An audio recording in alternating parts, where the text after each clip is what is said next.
Hey everybody, and welcome back to the vlog. Before we get started with today's video, I learned from some of our subscribers that YouTube, for whatever reason, they're unsubscribing you guys. So if you could please take a look into that and see if you're still subscribed, because how else are you going to know when I put another video up? So I just wanted to get that out of the way before I continued on my little rant here. Okay, so as you know, this is going to be a story about the FBI. I'm going to do a couple of stories about the FBI, just so everybody gets a good idea on how the old FBI operated compared to the new FBI under the Biden administrations. That's why we have to get President Trump back. We have to get him back. Yeah. Here, we have to vote 17 days from this day. How much, look how much he looks like me. Yeah. Yeah. So for whatever reason, even if you don't like him, you can vote for him because he looks like me. And you can't go wrong with that, with those looks. I love you. God bless you.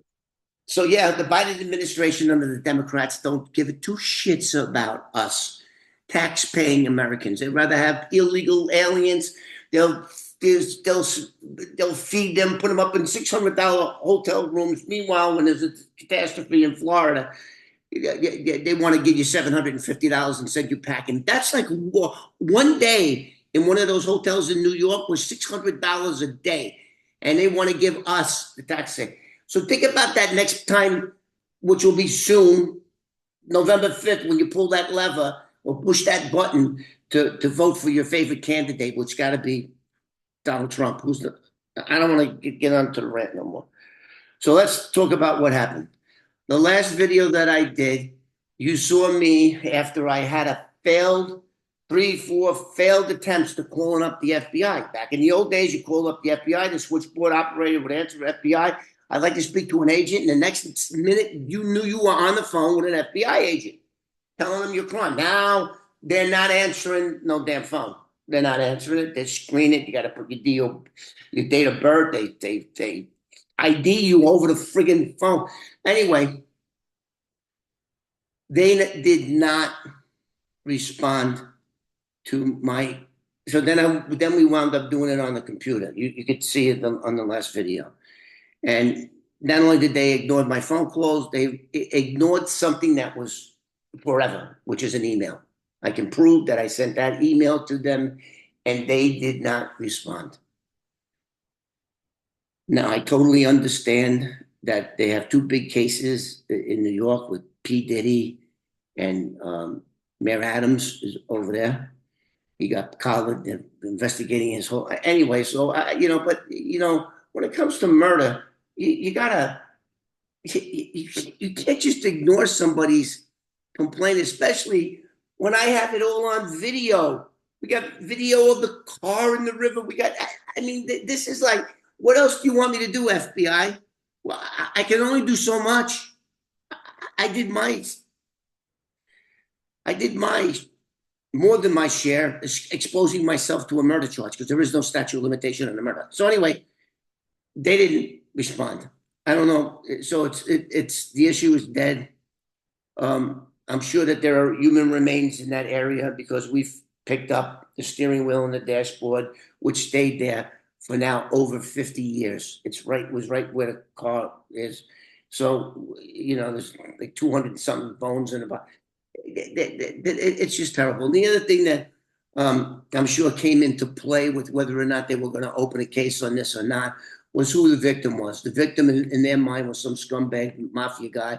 They didn't give a fuck. They fuck him. He's dead, buried, good.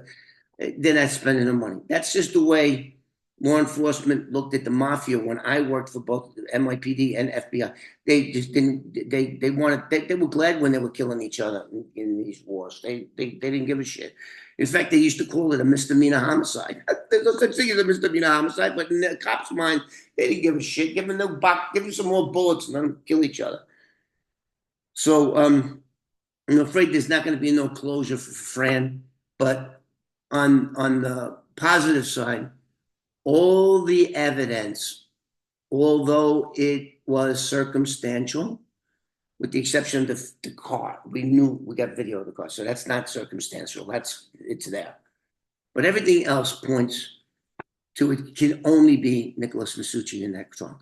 It can only be. I mean, who else could it be? Nobody went missing other than him in 1974. So who else could it be? I mean, it's got to be him. I'm convinced it's him. I could go to my grave going, okay, I solved that mystery, who it was. For 50 years, that tortured me. Who was it? Who could it have been? Who could?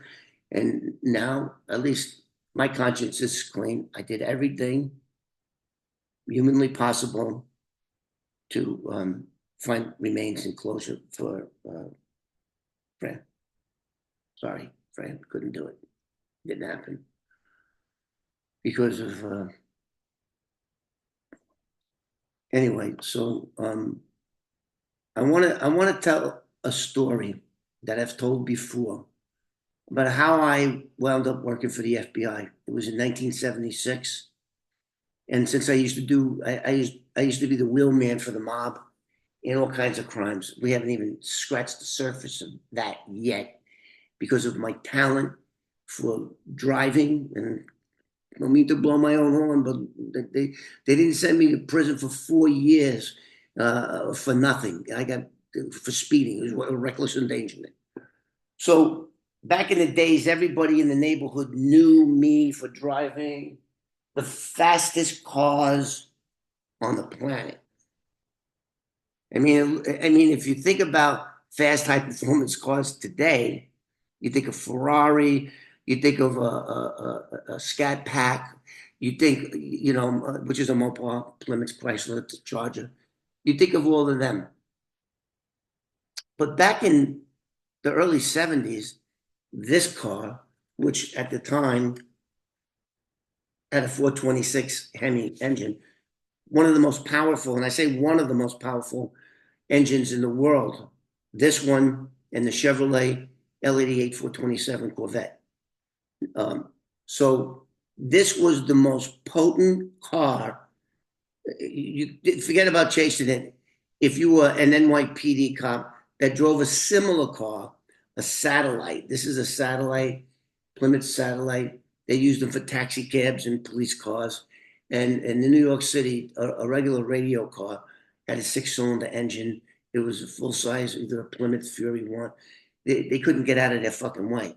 So the mob knew that I knew how to get behind that wheel, and they knew I didn't give a fuck, and I loved to be chased by cops. That was my sport, and it wasn't baseball, it wasn't football.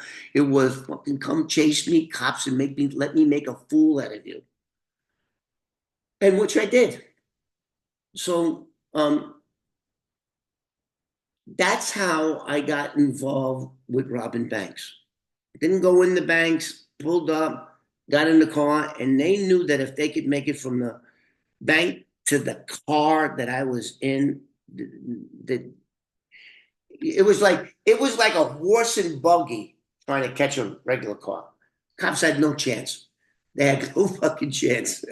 So that's how I got involved robbing banks. And then so what happened was 1975, I became an informant for the Manhattan DA's office squad.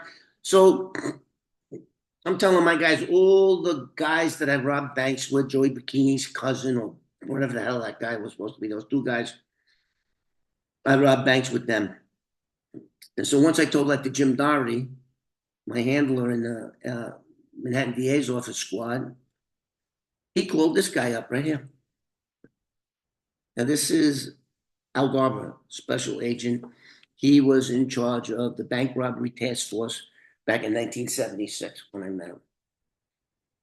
And my first case with him is probably a historical case.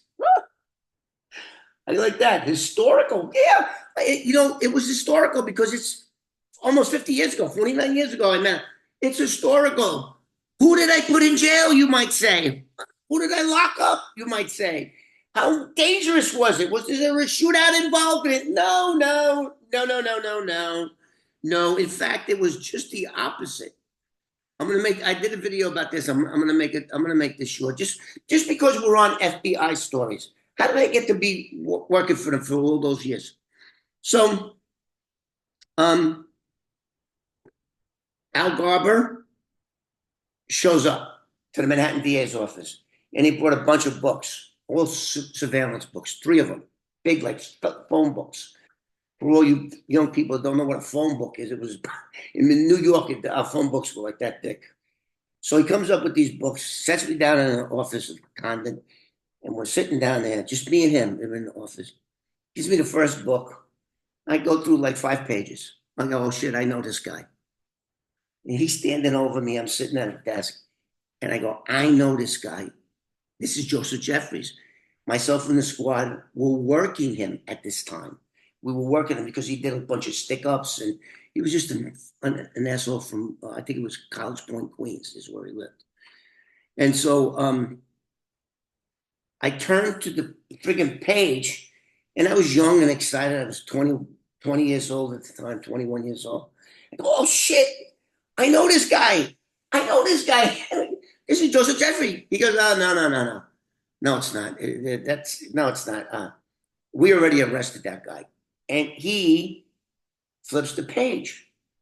So like, I'm going, it's an FBI agent. Oh shit, that's the first time I met an FBI agent. And then I think I met a couple of them when I first got locked up. When they first got locked up and they tried to flip me, they were FBI agents. But anyway, this is the first time I, met an FBI agent under these circumstances. So I'm going, no. And there was 5 photographs.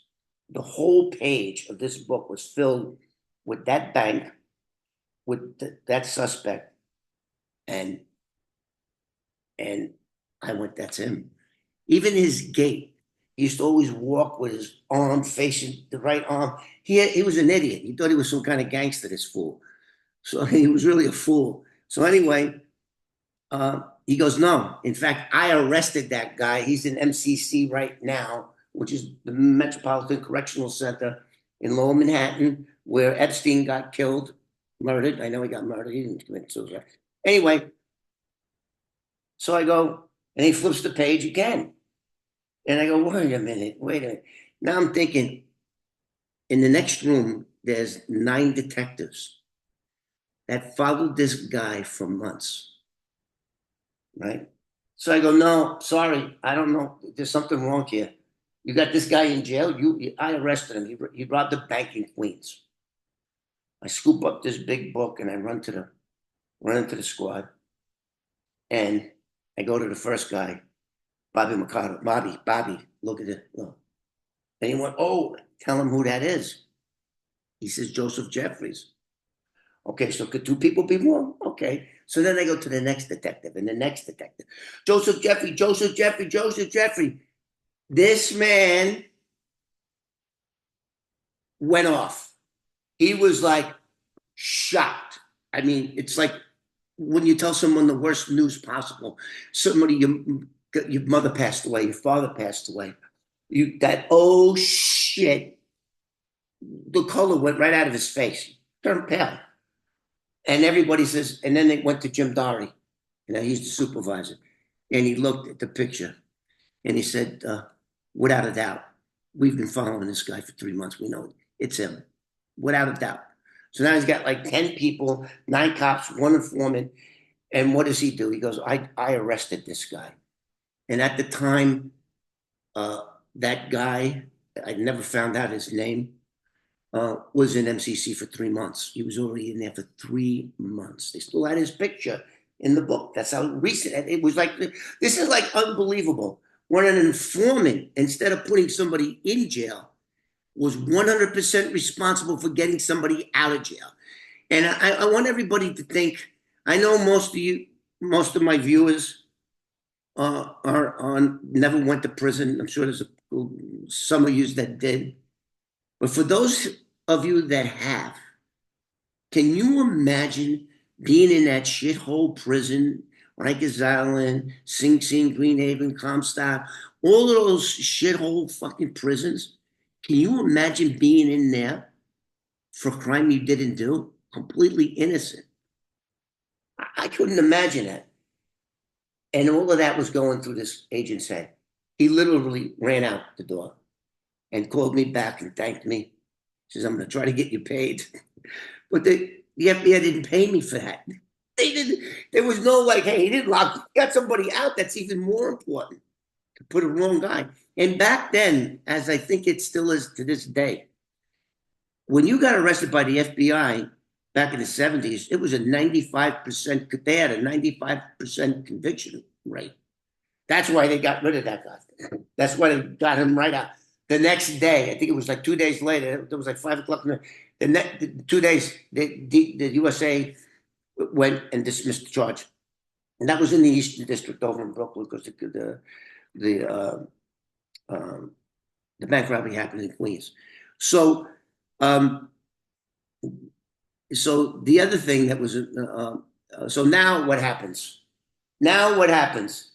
They got the wrong guy out. And now you would think, okay, fuck, you got 9 cops and me, 10 people who can identify him for robbing that bank. We'll go lock him up. So when I saw Alice, if you're going to go lock him up, he said, no, we already paid him a visit. So detectives from the Manhattan District Attorney's Office and the FBI, because they were joint at this point, okay. They all went over and they visited Joseph Jeffries in his house. Knocked on the door, FBI, sit down, I want to talk to you. And they told him, listen, no, yeah, we got your picture. They didn't tell him that they locked up the wrong guy. Then they're trying to get him to admit that he did this. Now, the bank in question, the bank that was robbed, was 3 blocks from where Joseph Jeffries lives. Now, think, put that in its totality. Out of all in New York City, thousands of, I think back then, on an average of 3 to 6 banks in the city of New York was robbed every day. Every day a bank was open, they were going to get a bank, they slip a note, one teller, so anyway, Joseph Jeffries kept asking him, so how much instead of saying I didn't do it, he was saying, well, how much you think my bail's going to be? He saw that picture. So I said, okay, well, Al's telling me this story, and the detectives, everyone. I says, okay, Al, so did you lock him up yet? And the DA, the U.S. Attorney's Office in the Eastern District said, the case has been tainted. We locked up the wrong guy. They both look alike, and they never locked the guy up. And I never got paid a penny, but boy, what a good feeling that was for me to think. I got a dinner. Al took me out to some place in the city, Lower Manhattan, me and Jim Dory, and he just kept thanking me, because I know if I was a cop, the worst thing you could possibly do as a cop is to put the wrong person in jail. Clearly, this guy was not the guy that did it. Clearly, when you take into the totality of everything, I mean, 9 detectives pointed him out. The bank that was robbed was 3 blocks from his house. When they interviewed him, he said, how much is my bail going to be? Fucking, you don't ask those questions if you're in it. I mean, anyway, so that was my first, that's how I became, and I don't think, back then they even looked it up. I said, has this ever happened before? And I was quick to say, nope, this never happened. So that's the way the good old FBI was run back then. And it isn't no more. Especially, I'm calling in that little, what was it, Kaylee? 200 digits? Was that 200 characters? Character is it? Yes. Is it letter? Is it letter? Like you type it out, and that's the limited amount. My question is, when you say character, is it? Yes, the letters. And the letters. Oh, I was only allowed 200 letters to make my case. And I let them know for 30 years I worked for you guys, and I'm reliable, credible informant. You think just by that they would have called me, but they didn't, because this is the Biden. administration is FBI. I hope the first thing that our president gets into office, the first thing he does is fire Christopher Wray. Take all those guys from the 7th floor in the FBI and get rid of all of them. Anyway, so to you, Fran, I'm sorry that we couldn't get the remains, but who knows? Maybe somewhere down the road, somebody else might take an interest in this case, a diver, and go down there with real equipment. And it's still open, but as far as I'm concerned, this is what happened when they found it. The last diver, Anthony, went there. I was always worried. I admitted putting that car in the river 50 years ago. I admitted that. That's an admission. And my concern was if there were any remains in the trunk of that car, that I could be charged with murder, accessory after the fact. That's what I was always worried about. But on the latest dive, we found that the trunk lid, the trunk lid was gone. The floor pan of the trunk was completely gone. The spare tire was on the floor of the river. And the 2 days that we went there, the visibility was zero. Couldn't see anything. It was because it rained. I don't know if the sediment. The guy explained it to me. So, but anyway, I believe with the preponderance, if this was a civil lawsuit, I would have no problem convincing a jury on the preponderance of the evidence that it was in fact Nicholas Masucci in that car. Now the bar for a criminal case is beyond a reasonable doubt.